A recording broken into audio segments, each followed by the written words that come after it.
it brings in a new dimension of analyzing. And in that sense, for example, take the water, from the MDG into the SDG, we are talking about universal access as opposed to increase the number of connection, because we know that with universal access, that disparity, you have vulnerable groups that did not have access, that increasing just a percentage at the aggregate level does not really give you the full picture. So it brings in an addition to that rather than making it less focused.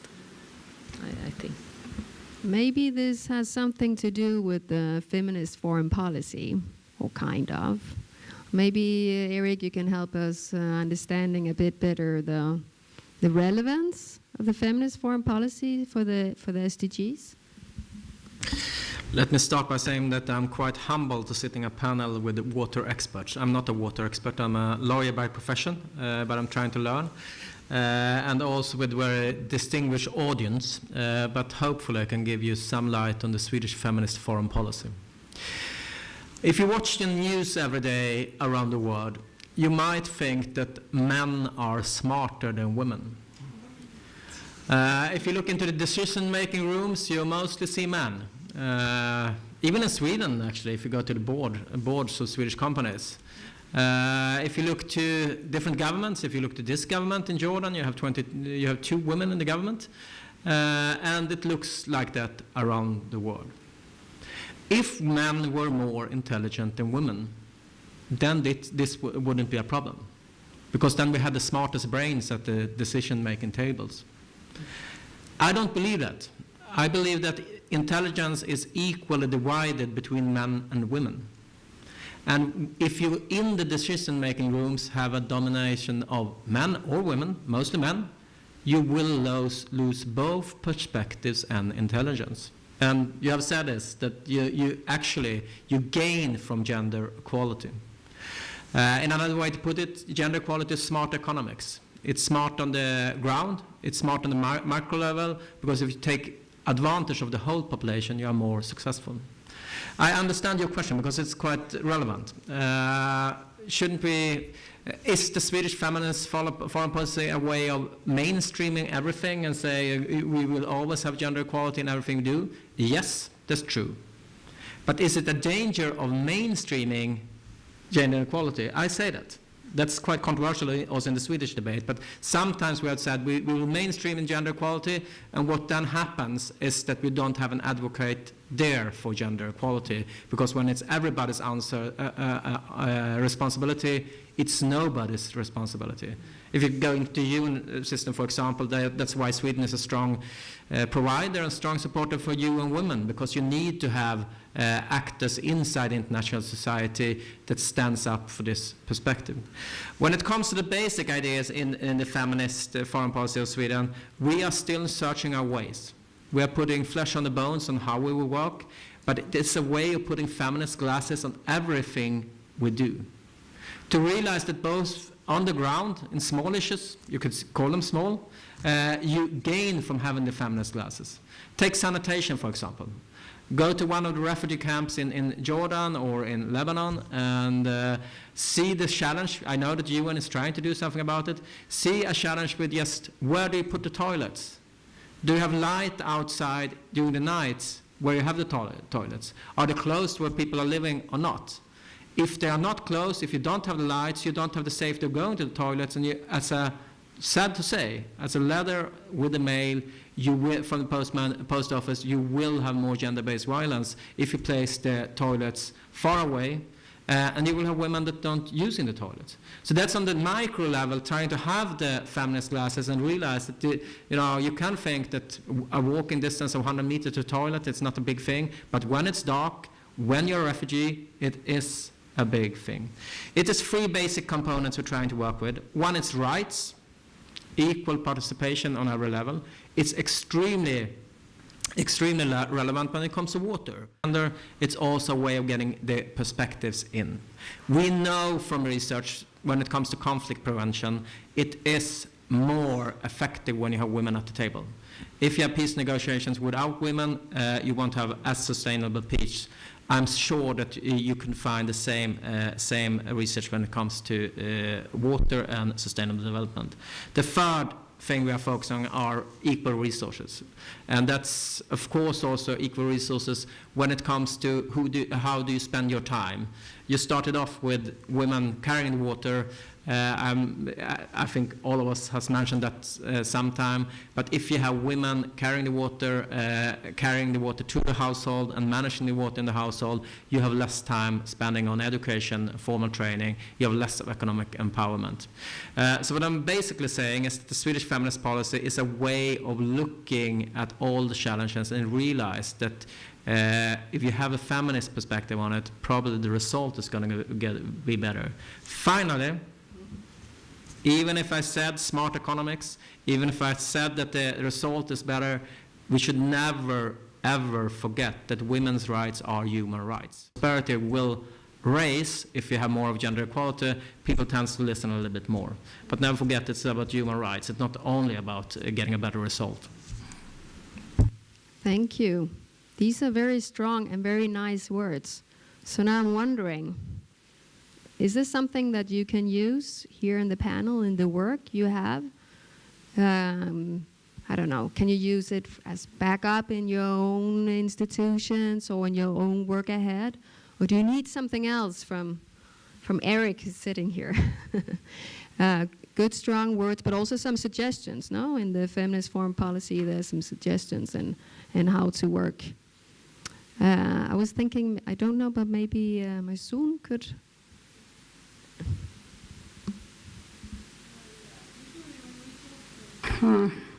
When we talk about women and gender, it is not the issue of women. It is here in Jordan is the issue of 50% of population, and I'm talking now about Jordan, who are very qualified, and they prove they are effective in work. In my work, when I was in the ministry, most of the directors were female, and they did a great job. And I'm very proud to say so. They are very good in doing business. They are very punctual, and I can say less corrupted. But again, when I moved to the population, I don't look at person, it is woman or man. I look at a qualified person who can deliver. And most of the time, most of the directors that they did well are women. It comes just like this. But this is my point. When we start talking, especially when I'm a woman, and start talking in women, no, I'm talking about a very qualified person, whether he is woman or man. This is what we want to reach here. It is like a gender balance, or give opportunity to both, and evaluate who is good. Forget she is woman or he is a man, choose the right person, then you will end up with a great mixture of men and women. Women alone, they cannot do everything, and men alone, they cannot, because each one of them have his own characteristic, and they can deliver, so the combination would produce a good product. But again, with the SDGs, the nice thing is the SDGs, which is different from the MDGs, most of it has some women or gender targets, better than what is in the MDGs. But again, for me, what concern is to move from paper to action. We see a lot of gender item in many of the projects, but when it comes to reality, nothing is implemented. We don't see a lot of women at the decision making, which is what we need. You see a lot of women in lower level, but when it comes to decision, like what Roula says, most of the decision is taken by men. And the water work at the ground is like 60 or 80% of it done by women. So I don't imagine the decision will be a good one if they are not part of it. Thank you. Any other comments also to the feminist foreign policy? Or, yeah?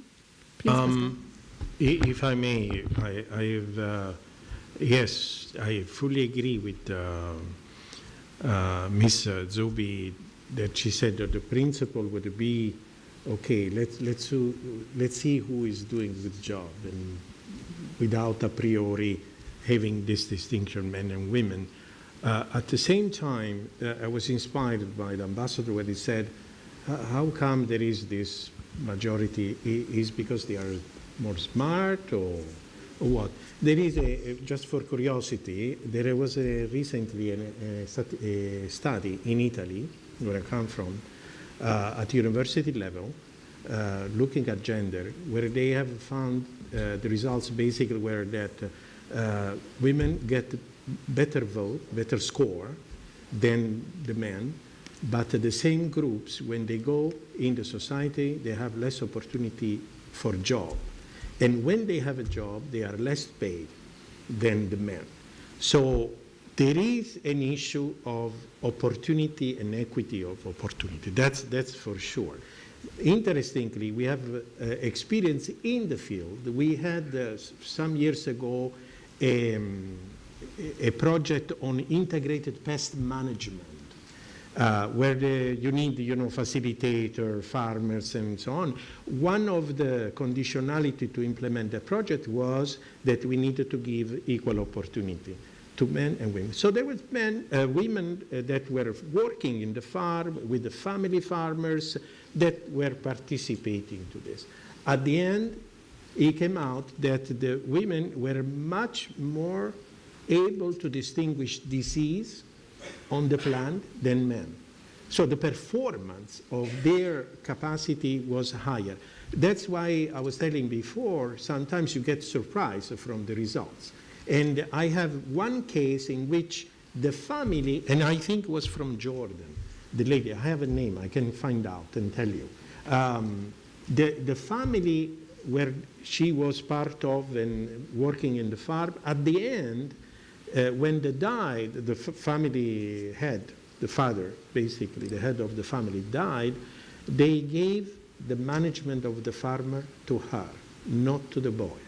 So these are examples of, symptom indicators that still, by giving that opportunity and that rights, we will discover that there is an untapped, let's say, capacity that it doesn't belong to the conventional way of working. That's it.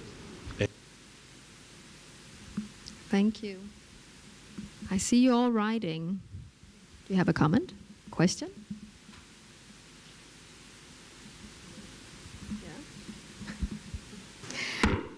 Actually, I got inspired by all the speakers.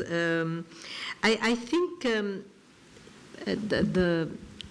when we speak of gender mainstreaming, we really need to realize that we're talking of different contexts and different areas. And here I'd like to bring the issue that it's not one size fits it all. And listening to the different intervention, it ranges from working on deconstructing misconceptions and stereotypes to working with opportunities, with investments, with knowing, for example, the returns of for $1 invested on improving the conditions of women, how much economic opportunities you open for that. Working with legislation, working like the ambassador. I like the idea that gender mainstreaming is not a favor for women, but for the well-being of society, that it will improve the conditions. So I think that it is we really need to come back to in what context are we talking about gender mainstreaming. And when we take a regional context, there are certain issues that take priority over others, much like the SDGs, that there is this agenda that gives you a framework of thinking, that gives you an ambitious agenda that is holistic. But then again, when we come to this region, we really need to look at what is happening in terms of when we say jobs for women at the decision-making level, which may not necessarily be the case in Europe, or when the toilet facilities that are in an abominable situation in certain areas. And so we really need to think about that only. Thanks. Just a comment, which is not really my role, but I think it's a bit about this coming back to what Pasquale also said, with the analysis, then we know more what to do. Yes, please, Yana. Just to comment on a wonderful discussion that we're having, and just to say that I fully agree with what Maysoon started by saying, and what you, Pasquale, and Dr. Majdalani added to that, is that from my own experience, to tell you the truth, when a few years back, a delegation from Sweden came and they asked to meet up with me to discuss how we can to discuss gender equality. And I was insisting from that, based on myself, that it should be equal opportunities. And as Maysoon said, that I do not like to differentiate between men and women. It's about being capable. But then, a few years into the job and being there in the communities, I felt we really need a bit more. Especially when we're talking about rural communities. Women don't know their rights, and that's a problem.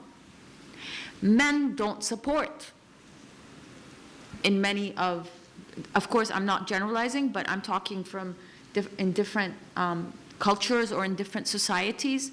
They don't know the role of women and how a woman can be a partner. So we really need to pay attention to this. And that's what I'll be talking about, how we do it in the rural areas or rural communities we're working in and empowering women. Thank you. Erik, please. I'm just going to give a maybe weird example from Sweden to try to underline what I'm saying with wearing feminist glasses. When you work with gender equality, first, of course, it's legislation, it's attitudes, but sometimes even decisions that are made with good intentions create inequality between men and women. I don't know if you know, but in Sweden it's extremely popular among men to hunt, especially in certain parts of Sweden. Some women does it, but mostly men. And then we had a study when we realized that in some kind of treatments in the hospitalities, the waiting time for eye surgery was longer for women than for men. And we don't have any legislation saying that men is going before women in the queue, or it's more important. And everybody said, oh, this is weird, why? And then we realized in that particular part of Sweden that somebody has decided that it's important that people that are out hunting with guns can see. I agree with that. So they were first in line. But if you get all the hunters first in line and you don't have so many time for surgeries, well, there weren't any times for women. Is this applicable on the ground in other situation? I'm sure, because it was a good intention in that decision. Another thing I just want to underline what Maysoon was saying was that capability. You know, when we have succeeded with gender equality, we will not speak about the woman minister or the female journalist or the female engineer or the effects of women, because then we see the individual. This is a huge challenge here. And it's also a challenge when you go down to the individual level, because if you are the first woman in some sector, one of the first women, you know that you represent all other women. So if you're the first woman in a government somewhere and you're doing a bad job, then the rest of the people will say, well, we tried this with women, it didn't work because she was bad. She was incompetent. Imagine that somebody would say, we have a bad, incompetent finance minister here, and he was a man, so we can't try any man anymore after this experience with a man as finance minister. So that's basically, you know, we have a journey to go there, and I think we're going to be for a long while talking about women participation, talking about the effects of women, but we should also have the goal of seeing people as individuals. It's not always better with a woman at the table, but it's better with more equal representation, because if you only have men there, you might be in the bad luck that you have too many bad men, because the statistics tell you that if you have more men than women, you miss competent people on the way. But I really like what you say, that it's about capability, but we have a long journey to go there. So maybe, Maysoon, you can explain a bit how you actually come to that point where you are actually looking at this particular aspect. Do you have any concrete examples? And then while I'm at it, I would like to direct the question also to Yana, but maybe in your community projects, or how do you actually make this happen for real?